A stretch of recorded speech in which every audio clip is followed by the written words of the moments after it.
दोस्तों, कैसे हैं सभी लोग। दोस्तों कैसी चल रही है D Ed SCIDD first year exam preparation.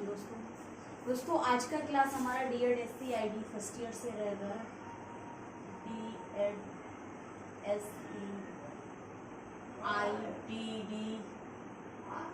First year से रहेगा, ठीक है। फर्स्ट ईयर कोर्स 6 यानी कि D Ed SCIDD first year course 6 पर बात करेंगे। कोर्स 6 में हमारा आज होगा यूनिट 1.1, ठीक है। कोर्स 6 आज स्टार्ट कर रहे हैं, यूनिट 1.1 करेंगे, जिसमें दे रखा है स्टेजेस ऑफ लर्निंग, यानी कि सीखने के चरण कौन कौन से। इसमें एक्विजिशन, मेंटेनेंस, फ्लुएंसी और जनरलाइजेशन, यानी कि ग्रहण करना, सतत बनाए रखना, लयबद्धता और सामान्यीकरण। तो सीखने के कौन कौन से चरण हैं, उन चरणों पर बात करेंगे। और ये टॉपिक आपका परीक्षा से संबंधित जो प्रश्न आपका बनेगा, यानी कि जो क्वेश्चन पूछा जाएगा आपको एग्जाम में, चाहे वो इंटरनल एग्जाम हो या एक्सटर्नल एग्जाम हो, क्वेश्चन आएगा सीखने के चरण कौन कौन से हैं। प्रत्येक सीखने के चरण की विधियों को बताते हुए उनकी व्याख्या कीजिए, यानी कि हर चरण जो है सीखने का, उसकी हर अलग अलग विधियां हैं, ठीक है। उन विधियों को बताते हुए कह रहे हैं उनकी व्याख्या करना है आपने, यानी कि एक्सप्लेन करना है। 5 नंबर के लिए ये टॉपिक मोस्ट इंपोर्टेंट रहेगा। पेपर 6 से भी हम केवल वही टॉपिक करेंगे जो हमारे एग्जाम से रिलेटेड होंगे, जो मोस्ट इंपोर्टेंट टॉपिक रहेंगे। ऐसा नहीं है कि पेपर 6 को या किसी भी पेपर को पूरा कवर कर रहे हैं, केवल उसी पेपर पे हम फोकस कर रहे हैं और उसकी एक ही यूनिट पर, या कोई एक ऐसा टॉपिक जो एग्जाम के लिए मोस्ट इंपोर्टेंट रहेगा, ठीक है। तो दोस्तों ये टॉपिक आपका वेरी वेरी मोस्ट इंपोर्टेंट है एग्जाम के लिए, 5 नंबर में पूछा जाने वाला है, ठीक है। और इससे रिलेटेड अगर हम बात करें हमारे पार्ट ए में और पार्ट बी में, यानी कि 1 नंबर में पूछे जाने वाले प्रश्न और 2 नंबर में पूछे जाने वाले प्रश्न, इसमें छोटी छोटी चीजें पूछी जाती है, जैसे कि सीखने के चरण कौन कौन से हैं। तो उसमें 2 नंबर में आपसे पूछ लेगा सीखने के चरण कौन कौन से, आपको पता होना चाहिए। जनरलाइजेशन है, एक्विजिशन है, मेंटेनेंस है, फ्लुएंसी है, ठीक है। और उसमें पूछेगा कि एक्विजिशन की जो विधियां हैं कौन कौन सी विधियां हैं, ठीक है। तो आपको विधियां पता होना चाहिए, जैसे नकल करना, साथ साथ करना, अनुकरण करना, निर्देश और परीक्षा, ठीक है। इस तरीके से एक एक नंबर में आपसे ये प्रश्न पूछे जाएंगे। हो सकता है ऑब्जेक्टिव टाइप क्वेश्चन में इस टॉपिक से रिलेटेड आपको क्वेश्चन देखने को मिले, ठीक है। तो देखिए दोस्तों 4 विधियां हैं। सबसे पहले एक्विजिशन यानी कि ग्रहण करना, दूसरा है मेंटेनेंस यानी कि सतत बनाए रखना, तीसरा है आपका फ्लुएंसी यानी कि लयबद्धता, ठीक है। और फिर है जनरलाइजेशन, चौथा सामान्यीकरण, ठीक है। ग्रहण एक्विजिशन का मतलब होता है दोस्तों अर्जन करना, यानी कि इसका हिंदी शब्द अगर हम बात करें, एक्विजिशन शब्द का जो अर्थ है अर्जन करना या ग्रहण करना या अधिग्रहण करना, ठीक है। तो आपको 3 शब्द लिखे मिलेंगे, अगर परीक्षा में हो सकता है ग्रहण करना ना लिखा हो तो एक्विजिशन उसमें लिखा होगा, या तो आपको हिंदी में अधिग्रहण मिलेगा, या अर्जन करना मिलेगा, या ग्रहण करना मिलेगा, ठीक है। तो एक्विजिशन यानी कि ग्रहण करना। ग्रहण करना क्या है दोस्तों, देखिए जब बच्चा अपनी अवस्थाओं में सीखना प्रारंभ करता है दुनिया में आकर, तो वह किस तरीके से सीखता है, एक्विजिशन करता है यानी कि ग्रहण करता है। हम सबसे पहले क्या करते हैं, जन्म के बाद जो शिशु होता है किसी चीज को सीखता नहीं है, उसके नियमों को नहीं जानता है, वह ग्रहण करता है। अपने वातावरण में आसपास में रहकर उसको ग्रहण कर रहा है, देख रहा है, किस किस तरीके से देख रहा है, सीख रहा है, लेकिन ग्रहण करके देख रहा है, ग्रहण करके सीख रहा है, अर्थपूर्ण तरीके से नहीं सीख रहा है, यानी कि बिना किसी नियम के सीख रहा है, तो वो सीखना नहीं है, यानी कि ग्रहण कर रहा है, वो अर्जन कर रहा है उस चीज का, ठीक है। तो एक्विजिशन क्या है, सबसे पहला चरण है एक्विजिशन, यानी कि ग्रहण करना या अर्जन करना या अधिग्रहण करना, ठीक है। इस अवस्था के दौरान बच्चा पहले जिस कार्य को नहीं कर पाता था, अतः नए कार्य को इस अवस्था में सीखता है, ठीक है। इस अवस्था में सीखता है, यानी कि एक्विजिशन एक ऐसी स्टेज है, पहली स्टेज जो है या पहला चरण है ये सीखने का, जिसमें क्या है, जब बच्चा सीख रहा है तो सबसे पहले क्या सीखता है, वह अर्जन करना सीखता है। इस अवस्था में वह क्या सीखता है, एक्विजिशन की जो स्टेज है उसकी, वो क्या सीखेगा, पहले चरण में जिस कार्य को बच्चा नहीं सीख पाता है या अभी तक नहीं कर पाता है, उस चीज को वह सीखेगा, यानी कि नई चीज को सीखेगा। और कह रहे हैं इस अवस्था में बच्चे को नए कार्य से परिचित कराया जाता है, यानी कि इस चरण में क्या है, बच्चा क्या करेगा, एक्विजिशन की इसकी जो स्टेज चल रही है, नए कार्य को सीखेगा, नए कार्य से परिचित कराया जाएगा। अब कैसे सीखेगा, सीखने विधियां कौन कौन सी हैं इसमें, यानी कि एक्विजिशन या ग्रहण करने की विधियां दोस्तों। तो ग्रहण करने की निम्नलिखित विधियां हैं, 5 विधियां दे रहे हैं। 1 नंबर के लिए मोस्ट इंपोर्टेंट क्वेश्चन है, ग्रहण करने की कौन कौन सी 5 विधियां हैं, 1 नंबर में पूछ सकता है। ऑब्जेक्टिव टाइप क्वेश्चन में आपको देखने को मिल सकता है, कहीं ना कहीं 5 या 4 विधियां दी होंगी, उनमें से कोई 2 होंगी, 1 होंगी, उसको आपको क्वेश्चन पूछेगा निम्नलिखित में से कौन सी अर्जन करने की विधियां हैं या ग्रहण करने की विधियां हैं। तो आपको अगर पता होगा तभी आप पहचान करके सही ऑप्शन आप उसको सिलेक्ट कर सकते हैं। तो याद रखना, एक क्वेश्चन बन जाएगा आपका 1 नंबर का कि ग्रहण करने की कौन कौन सी विधियां हैं।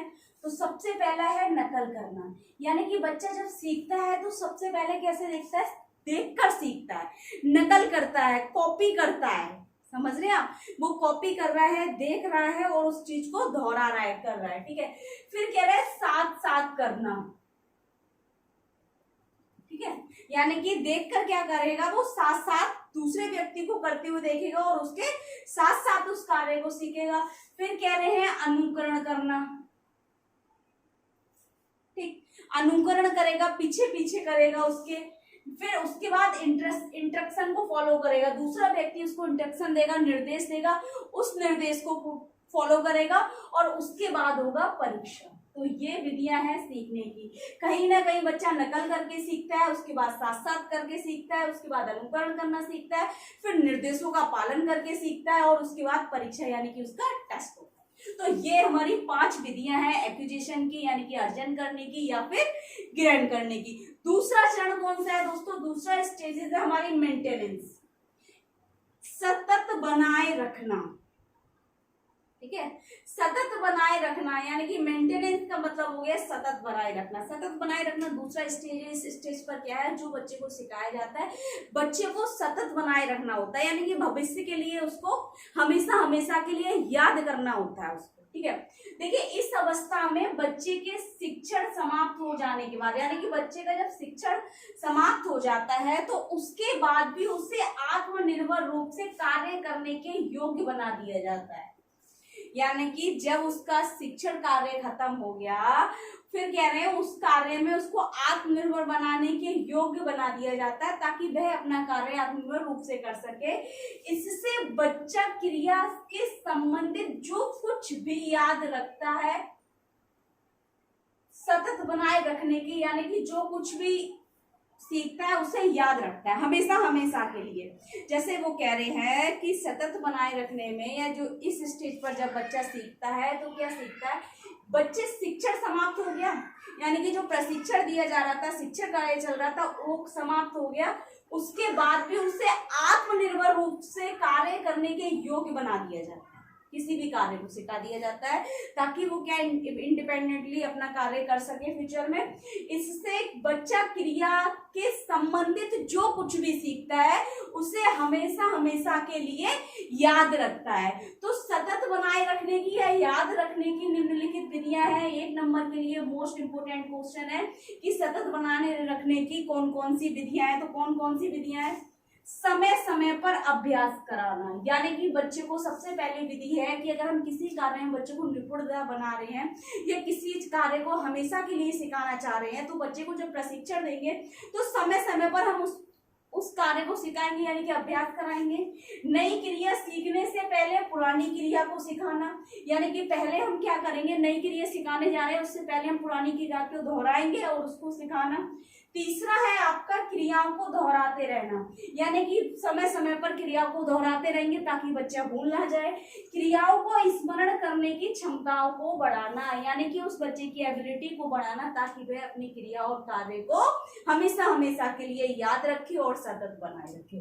तो ये निम्नलिखित विधियां थी, इसकी कौन कौन सी, एक तो ये हो गई समय समय पर अभ्यास कराना, दूसरी हो गई नई क्रिया सीखने से पहले पुरानी क्रिया सिखाना, तीसरी हो गई क्रियाओं को दोहराते रहना, चौथी हो गई क्रिया को स्मरण करने की क्षमताओं को बढ़ाना। स्मरण करने का मतलब होता है दोस्तों याद रखना, ठीक है, स्मरण याद करने की क्षमता को बढ़ाना। तीसरा चरण हमारा फ्लुएंसी, यानी कि लयबद्धता। लयबद्धता का मतलब आप समझते हैं, फ्लुएंसी का मतलब होता है किसी चीज को सुचारू रूप से करना, हमेशा हमेशा चलाते रहना, हमेशा हमेशा करते रहना, ठीक है। लयबद्धता कहते हैं ना, फ्लुएंसी के साथ, एक लय के साथ, फ्लुएंसी के साथ। तो देखिए इस स्टेज पर, इस अवस्था में बच्चा सीखे गए कार्य को कितनी शुद्धता से करता है उसका परीक्षण किया जाता है। यानी कि इस स्टेज पर, फ्लुएंसी की स्टेज पर उसने एक्विजिशन किया, मेंटेनेंस किया, फ्लुएंसी के स्टेज पर है, तो जो कार्य सीखा गया है इस स्टेज पर बच्चा सीखता है कि जिस कार्य को सिखाया गया है वो कितनी शुद्धता से सीखता है या कितनी शुद्धता से करता है उसका परीक्षण किया जाता है, ठीक है। अर्थात इसे कार्य को सुचारू रूप से करने के लिए प्रशिक्षण दिया जाता है इससे, जिससे बच्चा समय पर और सही कार्य कर सके, ठीक है। लयबद्धता में कह रहे हैं इस अवस्था में बच्चा सीखे गए कार्य को कितनी शुद्धता से कर पा रहा है, जिस कार्य को सिखाया गया है क्या वह कार्य ठीक प्रकार कर रहा है, सही कर रहा है, बिना गलती के कर रहा है, कोई गलती तो नहीं कर रहा है, उसका परीक्षण किया जाता है। और कह रहे हैं अर्थात इससे कार्य को सुचारू रूप से करने के लिए प्रशिक्षण दिया जाता है, जिससे बच्चा समय पर और अच्छी तरीके से इसे कर सके। तो इसकी लयबद्धता की निम्नलिखित विधियां हैं। 1 नंबर के लिए मोस्ट इंपोर्टेंट क्वेश्चन कि लयबद्धता की विधियां कौन कौन सी हैं। तो पहला है अभ्यास, दूसरा है प्रतिपुष्टि, तीसरा है पुरस्कार। यानी कि अभ्यास का मतलब यहाँ पर आप एक्सरसाइज कराएंगे, प्रैक्टिस कराएंगे, प्रतिपुष्टि उसके कार्य का फीडबैक आप देंगे, और पुरस्कार उसको रेनफोर्समेंट देंगे या रेनफोर्समेंट करेंगे, ठीक है, उपहार देंगे या पुरस्कार देंगे अगर उसने काम अच्छा किया होगा। तो उसकी 3 विधियां हैं, ठीक। नेक्स्ट है चौथा हमारा जो स्टेज है हमारी जनरलाइजेशन, यानी कि सामान्यीकरण। सामान्यीकरण क्या है दोस्तों? सामान्यीकरण एक ऐसी प्रक्रिया है जो किसी वास्तविक वातावरण में सिखाया गया कार्य को नए वातावरण में लागू करना सामान्यीकरण कहलाता है। अब देखिए दोस्तों, जब बच्चा किसी कार्य को सीख लेता है, ठीक है, जब बच्चा ने किसी कार्य को बहुत अच्छी तरीके से सीख लिया है, बिना शिक्षक की सहायता से उसे कायम रखने के योग्य हो जाता है, यानी कि बिना किसी के सहायता से या बिना किसी शिक्षक के सहायता से उस कार्य को कर पा रहा है और कायम रखने के योग्य हो जाता है, तब उसे सामान्यीकरण करना सिखाया जाता है। सामान्यीकरण यानी कि जनरलाइजेशन करना सिखाया जाता है। इसमें बच्चे को जिस स्थिति में कार्य सिखाया गया था उस स्थिति से अलग अलग स्थिति में उसे कार्य करना सीख गया है, वही बच्चा अलग वस्तुओं से भी कर सके। यानी कि वो कह रहे हैं इस स्टेज पर जनरलाइजेशन में, सामान्यीकरण में, जैसे कि किसी बच्चे को कक्षा में कोई कार्य सिखाया गया, मान लीजिए, ठीक है, कोई पोएम हो गई या हम कोई भी एक्टिविटी ले लेते हैं, कोई एक एक्टिविटी उन्होंने सिखाई। अब उसी एक्टिविटी को क्या करेंगे असेंबली के टाइम, उसमें क्या होगा, असेंबली के टाइम कराएंगे मॉर्निंग में, ठीक है ना, या हो सकता है कोई ऐसा फंक्शनल कोई प्रोग्राम चल रहा है कॉलेज में या स्कूल में, तो हम क्या करेंगे उस पोएम को हम उसको कहेंगे कि जो कक्षा में सिखाया गया था आप इसको इस स्थिति में कीजिए। यानी कि पुराने वातावरण में या पुरानी स्थिति में सिखाया गया कार्य नई परिस्थिति में लागू करना या नई परिस्थिति से जोड़ना ही सामान्यीकरण है। तो उसमें क्या करेगा, वही बच्चा जो क्लास में उसको एक्टिविटी सिखाई गई थी वह एक्टिविटी असेंबली में कर रहा है, ठीक है, और वहां पर उसकी खुद की बुक्स थी, वहां पर उसको नई बुक्स दी गई है, तो क्या है नई वस्तुओं के साथ कर रहा है, नया वातावरण हो गया, तो क्या है पुरानी स्थिति में, पुरानी परिस्थिति में सीखा हुआ कार्य नई परिस्थिति में उसने जोड़ दिया या कर दिया। यानी कि पुराने वातावरण में जो उसने सीखा था नए वातावरण में उसने उस क्रिया को किया, तो वहां पर बच्चे ने सामान्यीकरण किया, ठीक है, जनरलाइजेशन किया। अब इसकी कौन कौन सी विधियां, इसकी 2 विधियां हैं दोस्तों, ठीक है, कौन कौन सी? पहली है प्रतिक्रिया सामान्यीकरण, दूसरी है उद्दीपक सामान्यीकरण। प्रतिक्रिया सामान्यीकरण क्या है? प्रतिक्रिया सामान्यीकरण बच्चों को किसी भी क्रिया को सिखाने के उपरांत अगर उसी प्रकार की क्रिया इससे वातावरण में मिलता तो उस वातावरण में बच्चा उस कार्य को कर लेता है।